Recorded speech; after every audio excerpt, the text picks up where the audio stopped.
Ketua Umum Partai Gerindra Prabowo Subianto bertemu dengan Putri Presiden keempat Republik Indonesia, Yeni Wahid. Pertemuan terjadi setelah Partai Kebangkitan Bangsa dengan Ketua Umumnya Muhaimin Iskandar keluar dari koalisi Indonesia Maju. Ya, adakah pertemuan ini berupaya tetap mempertahankan suara Nahdlatul Ulama dalam koalisi Indonesia Maju atau Yeni Wahid dilirik sebagai salah satu calon wakil presiden pendamping Prabowo Subianto, pemirsa. Untuk membahasnya kami telah bergabung dengan sejumlah narasumber, ada politikus Gerindra yang hadir di studio kali ini, yaitu ada Bang Habibur Rahman, kemudian juga nanti hadir bersama kami ada pengamat politik yang sudah bergabung saat ini, ada Prof. Burhanuddin Muhtadi. Selamat petang. Ya, selamat petang. Selamat petang, Tisa, Andrew. Ya, pertama saya ingin menuju ke Gerindra terlebih dahulu. Apakah pertemuan sore hari ini merupakan bentuk Yeni Wahid ini dilirik setelah Caimin keluar dari koalisi pendukung Prabowo? Ya, ini tentu bukan merupakan tindakan yang reaktif ya yang dilakukan Pak Prabowo, tetapi memang bagian dari politik besar Pak Prabowo adalah merangkul. Pak Prabowo itu kan politiknya merangkul semua pihak, semua elemen bangsa ini, dan tentu kita paham Mbak Yeni ini adalah representasi salah satu elemen penting di bangsa ini, terutama kaum Nahdien dan Gus Durian, karena beliau adalah putri, cucu, cicit ya dari tokoh-tokoh besar Nahdlatul Ulama. Ya, tentu sangat beralasan Pak Prabowo mengagendakan pertemuan dengan Mbak Yeni ini. Terlebih Pak Prabowo dan Mbak Yeni ini punya sejarah persahabatan yang amat panjang. Bukan hanya beliau berdua, tetapi keluarga beliau berdua. Kita tahu kakeknya Pak Prabowo itu bertetangga sebelah rumah dengan kakeknya Mbak Yeni, ayahnya Gus Dur, ya kan. Pak Prabowo sendiri juga dekat dengan ayahnya Mbak Yeni, almarhum Gus Dur. Bahkan kita terngiang ucapan Gus Dur yang banyak sekali di-quote ya, bahwa Pak Prabowo dikatakan sebagai pemimpin yang paling ikhlas ya.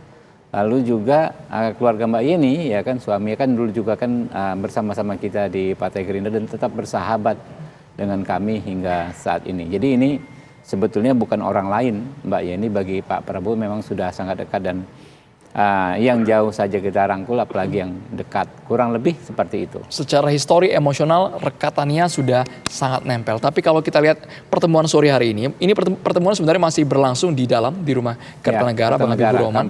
Ya. Tapi apakah sebenarnya ini akan jauh melangkah untuk dijadikan sebagai sosok cawapres setelah PKB keluar dari koalisi Indonesia Maju? Ya, berbagai usulan ya tentu bisa disampaikan ke Pak Prabowo berikut para ketua umum partai politik pendukung Pak Prabowo sebagai pihak yang memiliki domain untuk menentukan cawapresnya Pak Prabowo. Termasuk misalnya ada teman-teman yang mengusulkan Mbak Yeni, lalu ada yang mengusulkan tokoh-tokoh lain lagi, semua ditampung dan dijadikan bahan untuk didiskusikan, untuk dijadikan objek musyawarah oleh para ketua umum partai politik tersebut. Oke, sekarang kita ingin ke Mas Burhanuddin Muhtadi. Kalau kita lihat pertemuan pada sore hari ini terlihat pakai celana warna partainya Gerindra, kemudian baju batik lengannya warna Golkar. Ini semuanya adalah katakanlah partai masih Prabowo Subianto begitu, yang akan mendukung Prabowo Subianto. Kemudian salamannya juga kayaknya akrab banget, wajahnya cheerful banget begitu, Mas. Apa yang mungkin bisa kita maknai dari pertemuan ini? Akankah berbicara langsung saja soal cawapres? Memang kalau kita lihat data, Pak Prabowo punya problem yang kurang lebih mirip dengan Mas Anies, yaitu wilayah Jawa Timur dan Jawa Tengah, terutama di basis NU. Jadi ketika PKB hengkang ke koalisi perubahan, itu pukulan yang cukup telak. Dan karenanya Pak Prabowo harus kreatif dan inovatif untuk mencari ikon atau representasi figur dari kalangan NU. Dan terutama perempuan memang, karena pemilih perempuan Pak Prabowo relatif masih sedikit.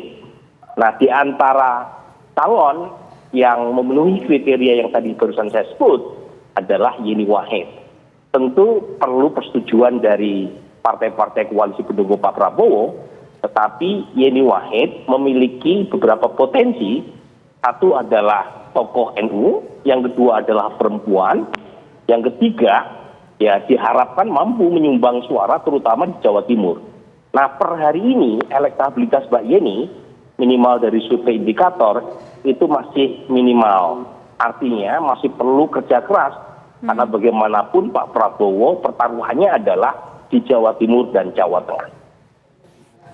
Prof. Burhan, ini kan sangat beririsan dengan Muhaimin Iskandar, Ketua Umum PKB yang saat ini sudah merapat ke Koalisi Perubahan untuk Persatuan. Kalau head to head mungkin dari analisa Prof. Burhan antara Yeni Wahid dan juga Muhaimin Iskandar ini secara ceruk wilayah, kemudian elektabilitas, hasilnya seperti apa Prof? Dijawab sesaat lagi, hanya di Kabar Petang.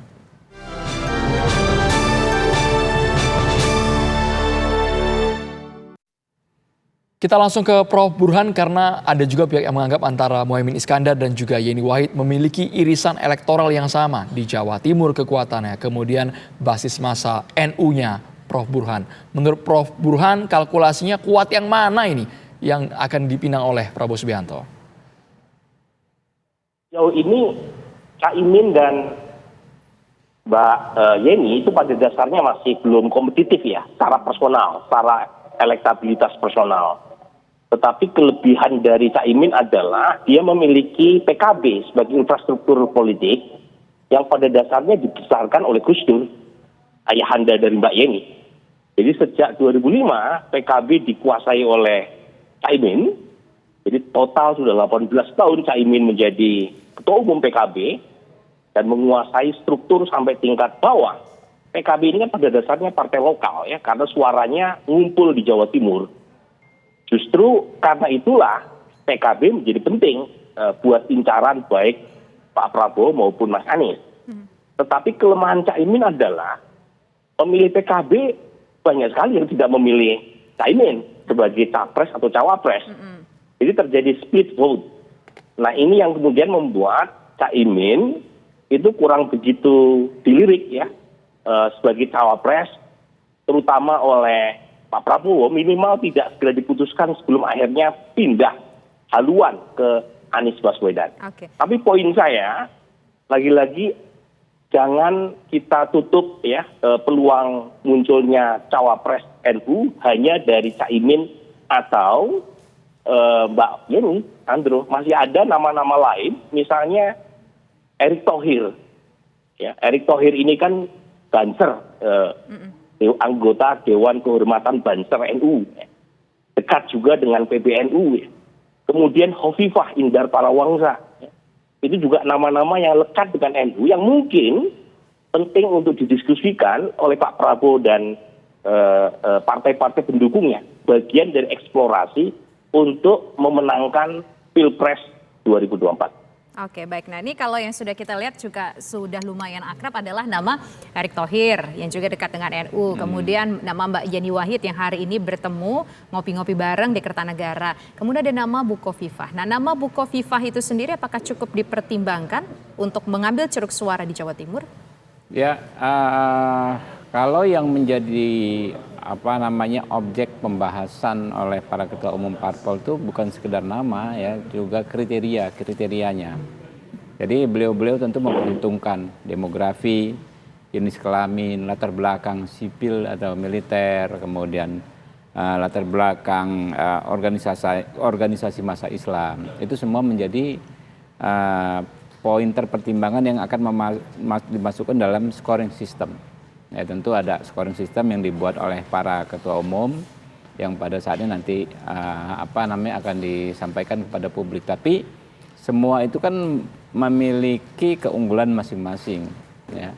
Mbak Yeni sebagai tokoh perempuan tentu itu keunggulan karena kan kita tahu mayoritas pemilih kita malah perempuan. Begitu juga Bu Khofifah ya. Tapi kan bukan menjadi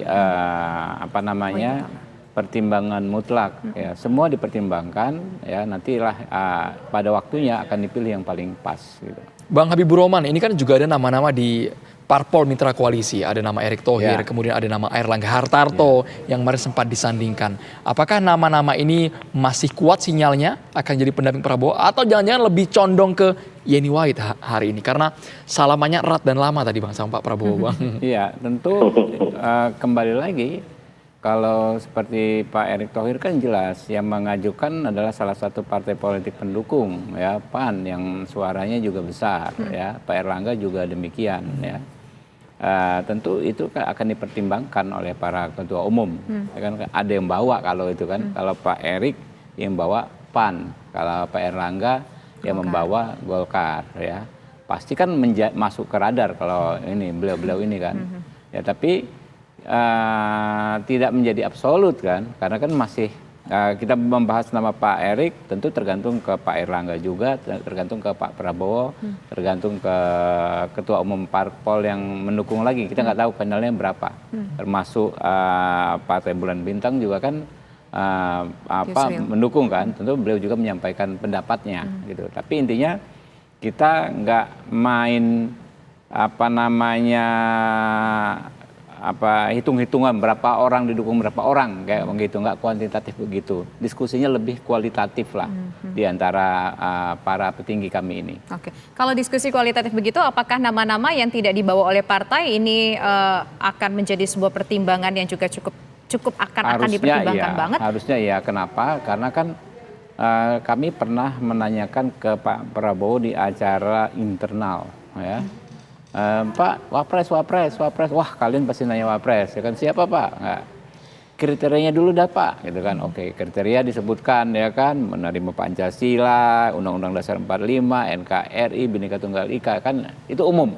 Justru umum itulah kata Pak Prabowo, kita ingin merangkul sebanyak mungkin, menerima sebanyak mungkin masukan dari masyarakat. Nanti saya akan putuskan bersama sahabat-sahabat saya, para ketua umum partai politik. Khususnya kalau kriteria khusus yang paling dekat dari nama-nama yang sudah berseliweran ini, apa kriteria ya, khususnya? Itu dia, belum ada. Karena begitu kita bikin ke Pak Prabowo umumkan misalnya kriteria khusus, maka kan pasti ada beberapa tokoh yang mungkin saja potensial bisa tersingkir gitu kan. Makanya dibikin umum dulu. Toh waktunya juga nggak akan berlama-lama ya. Para ketua umum parpol ini feeling saya sih dalam 2-3 minggu paling lama sih bisa ya. Nama anak muda Bang, nama anak muda Wali Kota Solo Gibran Rakabuming Raka sepertinya kemarin dipuja-puji sama teman-teman Gerindra Bang Habibur Rahman. Memang. Memang ada juga banyak juga masukan dari masyarakat soal representasi anak muda untuk menjadi subjek dalam Pilpres ini. Ya mungkin yang paling menonjol tentu Mas Gibran kalau bicara anak muda. Ya itu menjadi bahan buat Pak Prabowo dan sahabat-sahabatnya para ketua umum partai politik untuk dimusyawarahkan. Oke, nah tadi kita sudah sedikit berbincang dengan Prof. Burhan bahwa Yeni Wahid ini juga memang tokoh NU, tapi juga ada tokoh NU lainnya yang juga punya massa yang cukup besar di daerah Jawa Timur. Dari semua nama-nama yang ada, yang berseliweran saat ini kita dengar di media massa, yang mana potensinya bisa membantu Prabowo Subianto untuk memenangkan Pilpres 2024? Mas Burhan. Iya, pertama begini Tisa, Pilpres 2024 ini ibarat Pilpres terasa pil cawapres. Ya. Jadi cawapres menjadi kunci, menjadi game changer. Alasannya simple, survei-survei per hari ini itu menemukan selisih antara Pak Prabowo dengan Mas Ganjar itu statistically tight, tidak clear siapa yang unggul secara statistik. Dan karenanya kontribusi dari cawapres betapapun minimal itu akan sangat menentukan, karena marginal effect tiap satu suara itu menjadi sangat menentukan siapa yang menang, dan karenanya faktor elektoral menjadi sangat krusial. Nah pertanyaannya siapa kira-kira di antara nama-nama cawapres yang muncul tadi?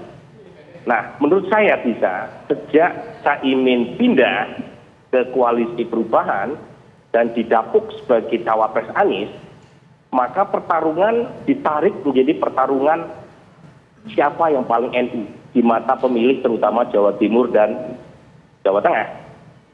Dan karena Ganjar sudah relatif kuat ya di Jawa Timur dan Jawa Tengah, mungkin kebutuhan untuk mencari cawapres NU itu tidak setinggi Pak Prabowo atau Mas Anies.